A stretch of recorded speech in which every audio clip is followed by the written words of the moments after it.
So how about a genre shift just 2 games in? Now let's reflect a bit. Star Fox 64 was in 1997, and afterwards our hero Fox McCloud would make a name for himself in Super Smash Bros., and especially in Super Smash Bros. Melee.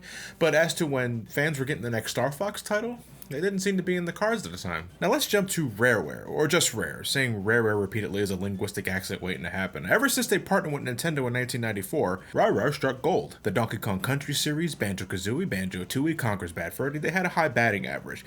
Their next project in development was a late Nintendo 64 title called Dinosaur Planet, centering on both this young vixen named Crystal and her partner for their adventure Saber as they worked together to stop the evil General Scales from taking over the planet. But this game would never come to be, and this is where Nintendo steps back in. According to interviews, Shigeru Miyamoto thought the main protagonist of Dinosaur Planet looked remarkably like Fox McCloud, so he, along with Nintendo, requested that Rare transform the game into a Star Fox title. Rare said fuck it, and went with it. I guess if you want to make sure your relations with partners continue, you better say fucking yes. Though another reason for the change could be because Rare was being approached by other companies at the time, and Nintendo was aware of that, so they requested the Star Fox makeover to keep Rare with Nintendo for a little while longer, which wasn't much longer. Microsoft would buy out Rare in 2002. So Star Fox Adventures is what happens when you take something that was meant to be something else and transform it into another thing it wasn't meant to be. Could be the other way around. I didn't expect my first Rare title to be this game. I really thought it was going to be with the Donkey Kong Country series, and we can always get to that later. We got to get to this now. So for better or worse, this is Star Fox Adventures.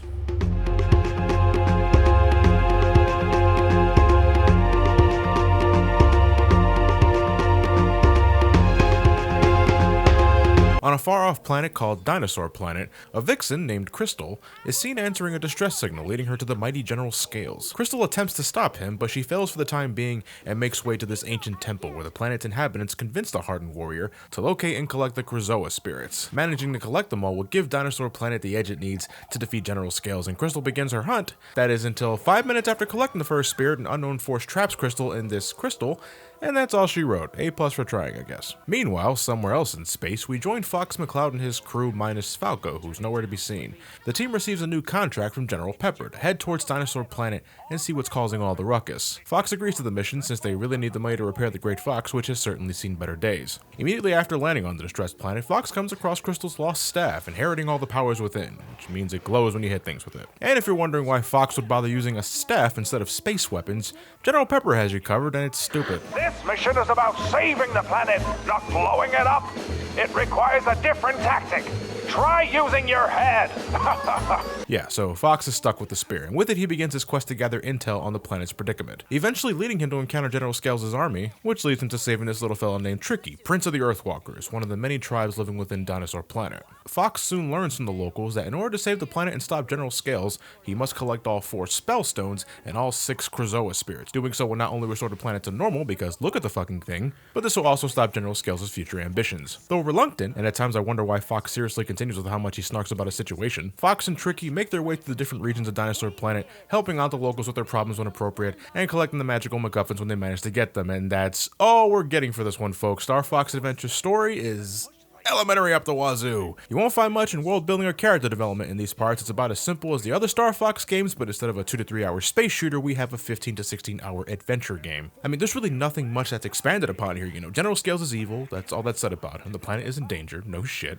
You should really get those collectibles, Fox. Go save the day or you're not getting paid. Now here's a dinosaur sidekick, because you're not allowed to bring a space gun, but explosives on a fire-breathing dinosaur are just fine, and you can't use your R-Wing for anything but traveling to a major temple area. The locals you come across can be a source of humor. It's where I got the most Rare vibes heading into this. The shopkeep who you can haggle prices with, the warp stone that for some reason reminds me of Shrek. Characters like these feel like they belong in a Banjo-Kazooie game, but here they offer nothing but the same old, I need your help, Fox, here's a token of my appreciation, good luck on your quest, buddy. It's video gamey, if that's a word, but I think adventure games need to be a little more, and having a simplistic story and structure isn't helping matters. Honestly, I thought Crystal would have much more significance here, seeing as we start the game as her and she's on the damn cover next to Fox, but as soon as she gets captured about half an hour in, that is it. Saving her is just an added benefit for Fox's mission, as it's love at first sight when he encounters her prison soul on top of the Krazoa Palace. And spoiler warning, Crystal doesn't get saved until the end of the game, where General Scales is suddenly, anticlimactically pushed aside to reveal the true villain of the story, Andross. You thought Twilight Princess was bad, at least you fought Zant in that game. Andross just appears like a goddamn magic trick, and then Falco suddenly shows up to save your ass after the final battle. As a Star Fox player, I was so bewildered, and I can't imagine what early early adopters were thinking if they jumped into this game with no prior Star Fox experience. A lot of you were quick to bring up Farewell Beloved Falco, a canonical manga that folks said ties into the events of Star Fox Adventures, but that's really stretching it. It explains why Falco isn't with the team at the beginning of the game. He went off to do his own thing for a bit, and the Great Fox is in bad shape because of the lack of funds and maintenance, which Star Fox Adventures already establishes. Everything else in the story is unrelated. Andross does come back via cloning, but Fox shoots him in the fucking face point blank with a Landmaster cannon, and afterwards things move on. There's no hint that Andross survived the encounter. Even if there were, that wouldn't justify him suddenly showing up here because it's still so abrupt and makes no sense. That said, I wouldn't mind if Farewell Beloved Falco were the basis for a separate Star Fox game in the future. Hell, my favorite part story-wise in Star Fox Adventures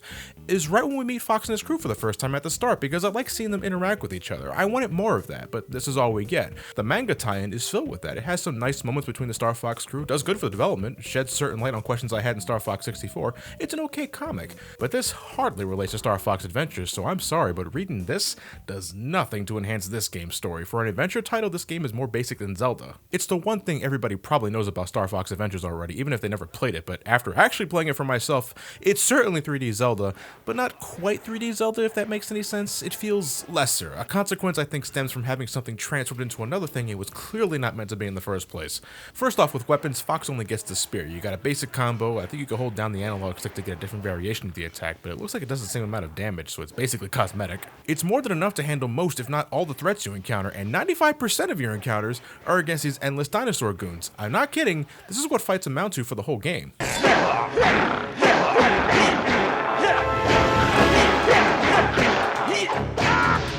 There's no real strategic element to any normal encounter. You can defend yourself with a staff shield, but I really needed to use that shit because it's so simple to take everything down, and that got even easier when I got the staff upgrades. Now don't get too excited because upgrades are still sort of weak in Star Fox Adventures. You can get a fireball for long distance action and puzzle solving, but it's sort of a pain to use because the reticle you use to aim the thing likes to snap back to the center of Fox's line of sight, so you're fighting with the fucking thing when trying to hit those puzzle switches under a time limit. There's this ice upgrade that can blow out fires and freeze opponents in their tracks, my personal favorite of the bunch, if only because it makes battles faster, and God knows I don't need those going on forever. You later get a ground quake that can momentarily stun opponents but not so much damage them, and even the super upgrade you get for it later doesn't amount to anything but something needed to take care of a type of creature you fight once and never fight again. The small amount of upgrades after that are entirely situational. You can only use the rocket jump for when you have to shoot over a higher than normal ledge, and only when you see these little markers on the floor. The shark claw disguise is just for getting into new areas, and other items like the bomb spores are limited to specific areas. They're context sensitive tools, leaving very little in overall utility, making Fox kinda limited in problem solving. This even extending to Tricky, your partner in crime for the whole adventure, who is your solution to any time you need to dig something out of the ground or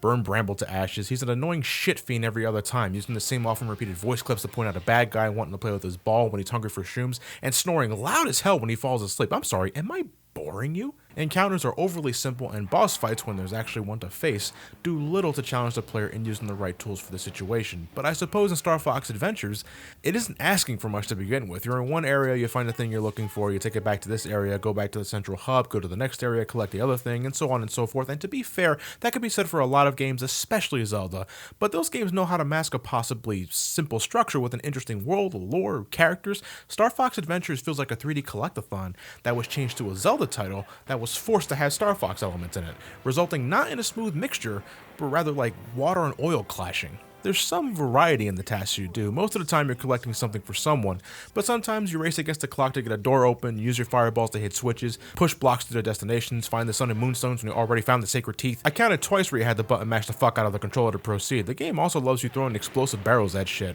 or at least escorting them to certain destinations because Fox isn't allowed to have his own bombs, let alone a gun. You've seen this stuff before if you played Zelda, and to its credit, they're fine, if a little fundamental. You know what, that's what it is.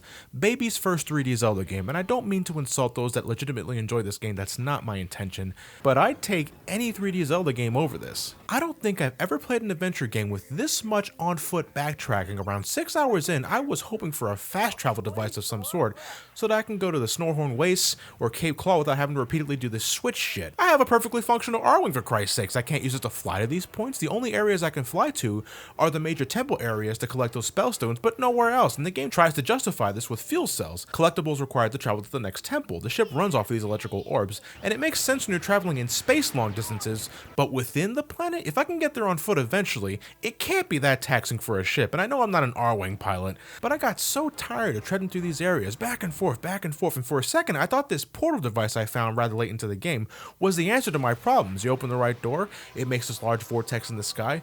I could just fly my R-Wing right up there and get to where I need to go faster, but no, it's just a means to progress and continue with the backtracking, so what's the point of the vortex up there? Even A Link to the Past, a 1991 game, had a means to get where you needed to go super quickly. Look, there are better ways for us to bask in these environments, and you know, I'll definitely credit the graphics.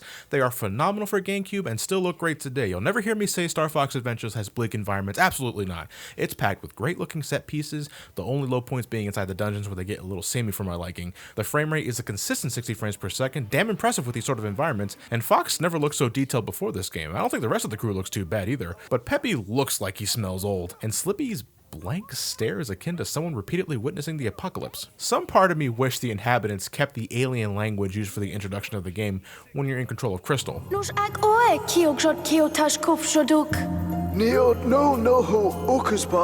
Fox later gets a translator that makes everyone speak his language, eliminating the need for a different language altogether, but I sort of liked that. It gave the planet an exotic, otherworldly sense, even if they did break into perfect English for certain words. It might have been more of a common occurrence if this game was Dinosaur Planet and not Star Fox Adventures, because tying this game to the Star Fox franchise is what ultimately hinders this for me. I feel if this game didn't have to worry about, how can we make this game appease to Star Fox fans, it could have reached its full potential. Instead, we have a 3D Zelda clone that doesn't particularly shine in any area besides graphics. This sort of game has been done better years prior. And then there's the actual Star Fox stuff, which anybody with any prior Star Fox experience can see just how shoehorned these R-Wing sections are. And there's only a handful of them. You guide your ship through these awfully short sequences, shooting the same type of enemy over and over again, and collecting enough gold rings to enter the next part of the planet. They're so insignificant that I was legitimately shocked the R-Wing gameplay was the host of the final boss. Not the gameplay you spent well over 90% of your adventure experiencing, the damn R-Wing whose gameplay is somehow as shallow as the gummy ship sections in Kingdom Hearts 1. I can't recommend Star Fox Adventures as a Star Fox game. Clearly it's not and wasn't meant to be. Whatever homage or gameplay sequence they have to honor the franchise pales in comparison to Star Fox 64 and even the SNES game. As for an adventure game, it's passable but repetitive as fuck, and the lack of a well-written story with engaging lore and proper development highlights how monotonous this 15-hour quest becomes just a few hours in. It's easy to understand and doesn't ask for much, mainly because there isn't much there, so if you're looking for a jumping point, I don't think there's any harm in giving Star Fox Adventures a shot. It's just, I think any 3D Zelda can give you the same and more, I find. You can get it pretty cheap online, assuming you're not buying it factory sealed. I usually see it go for around $50 at conventions, so eBay or Amazon might be the better pick for you. But let's not put away our GameCube controllers just yet. There's still another Star Fox title to look at for the lunchbox. Star Fox. Holy mother. That's my Metroid alarm! I installed it back in 2010 after the other end. Put it on screen! Alright, I guess it's out now, so spin-off or not, that's taking priority. Metroid guy, please understand. Okay, so I'm gonna take a quick sidestep to look at Metroid Prime Federation Force next time. What? I already saw the game. What was... Oh, that's right. Okay, my apologies, Star Fox fans. I'm making two detours. I'm looking at Federation Force next time, but then afterwards, AM2R, or another Metroid 2 remake. I'm really going all over the place in space these last few videos, huh? Okay, but afterwards, I promise I'll continue with Star Fox Assault for the Nintendo Gamecube. With all that said, thank you guys for watching. Have yourselves a fantastic night, and take care.